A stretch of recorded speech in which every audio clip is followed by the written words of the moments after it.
શ્રાવણ માસનો અંતિમ દિવસ પ્રાચી તીર્થમાં માનવ મહેરામણ ઉમટી પડ્યું. તો આજે શ્રાવણ માસનો અંતિમ દિવસ અને અમાસને લઈને પ્રાચી તીર્થમાં મોટી સંખ્યામાં માનવ મહેરામણ ઉમટી પડ્યું હતું. કાલે સવારથી અમાસને પ્રાચી તીર્થના મોક્ષ પીપળે લોકો પિતૃ તર્પણના કાર્યો કરતા જોવા મળ્યા. પ્રાચી ગામે ઐતિહાસિક પીપળો આવેલો છે. શ્રીમદ ભાગવતમાં આ પીપળાનું ખાસ મહત્વ વર્ણવેલું છે.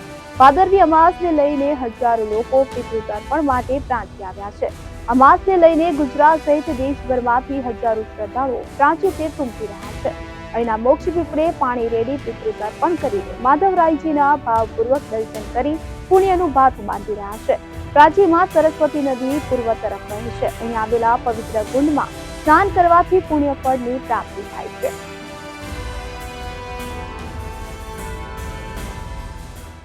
આજે અમારા પિતૃ કહેવાય કે જેમને આપણે વર્ષ દરમિયાન એક જ વાર આપણે એને કહેવાય કે એને એકવાર રાજી કરવાના હોય છે. અને એ દિવસ એટલે કે એક અમાસનો દિવસ.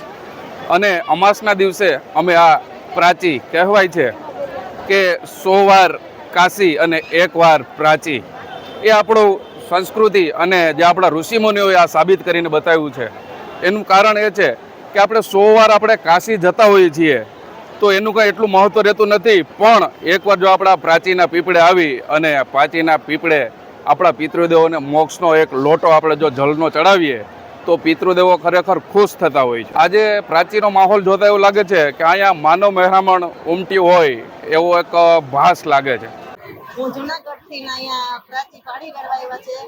100 વાર કાશી ને 1 વાર પ્રાચી એ રીતે પિતૃના મોક્ષ માટે અહીંયા આવ્યા છીએ.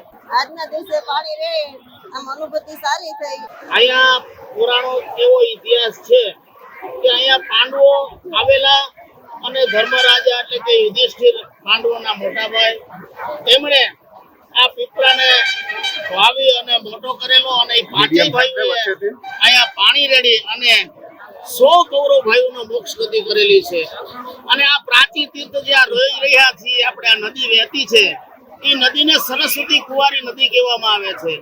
પણ 100 વાર કાશીનો મતલબ એવો છે કે 1 વાર પ્રાચીનો મતલબ એવો છે કે અહીંયા જેટલા માણસો આવે છે ભગવાન કૃષ્ણે આ તીર્થને વરદાન આપેલું છે કે આ પીપળે કોઈ પણ ના સગાવાલા ભાઈ ગયા હોય મરતી વખતે આપણે એને 1 ચમચી પાણી આપી ન શક્યા હોય તો શ્રદ્ધા અને ભાવનાથી આ પીપળે પાણી રેડે તો એના પિતૃઓના આત્માને શાંતિ મળે.